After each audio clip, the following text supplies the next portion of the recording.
Sinong galing sa Move It? Totoo ba yan?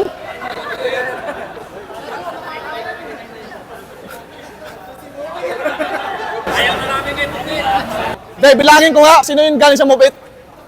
Galing sa Move It. Di naman kayo mga deactivated doon, may mga kaso. Kasi sabi nila, okay, ang dami. Ang sabi nila, lahat naman na nag-apply sa Joyride, mga ban na eh. Patingin ng app nyo. Patingin nga, para maliwala ako. Baka may mga kaso kayo doon ah. Patingin kung totoo. Mga nag-isa ka ng pangalan niya. Mga activated nga. Wag lang yung mga pangalan nyo, baka ma-deactivate kayo doon ha. Okay na. Ang dami, activated pala lahat. Sino yung may mga loan dito?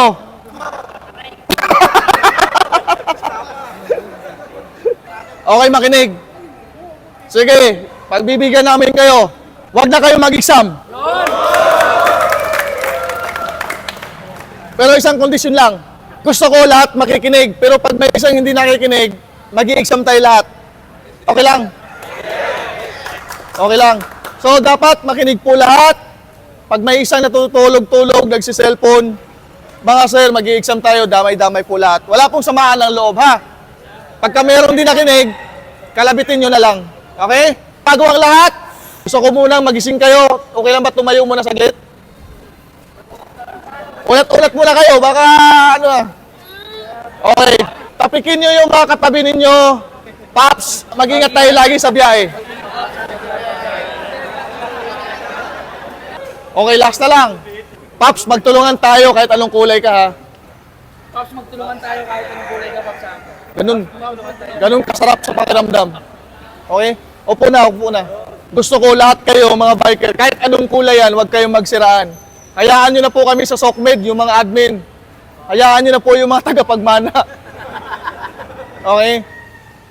Hayaan nyo na kami, huwag na kayong makisali. Nandito lang kayo para maghanap buhay. Wala pong papamanahan sa inyo kahit sumali pa kayo dyan.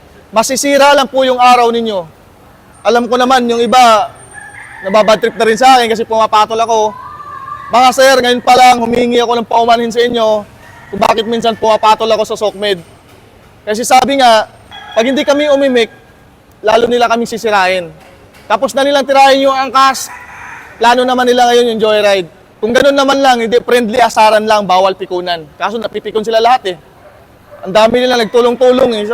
Kayo unang nanira, tapos ngayon, pagka binabalik sa inyo yung kakupalan ninyo, nagagalit kayo. Diba? Kaya paumanhin kung bakit pumapatol ako minsan. Tulad ng sinabi ko, hayaan nyo na po sa SOCMED, huwag na po kayo makisali. Dahil magkaroon lang po ng bangayan yan. Basta kayo magtutulungan dapat, nagkakasiraan lang kayo. Hayaan nyo na yung mga admin. Ang importante kayo, nagtutulungan kayo sa kalsada. Kahit anong kulay yan, pakiusap, magtulungan kayo. Okay lang? Okay po. Maraming salamat po sa inyong lahat. Good luck po. Sana pumasa tayong lahat. Huwag kayong mag-alala, hindi namin kayo pababayaan. I-assist namin kayo hanggang sa kaya namin para kayo ay makapasa lahat at ma-activate lahat. Thank you po.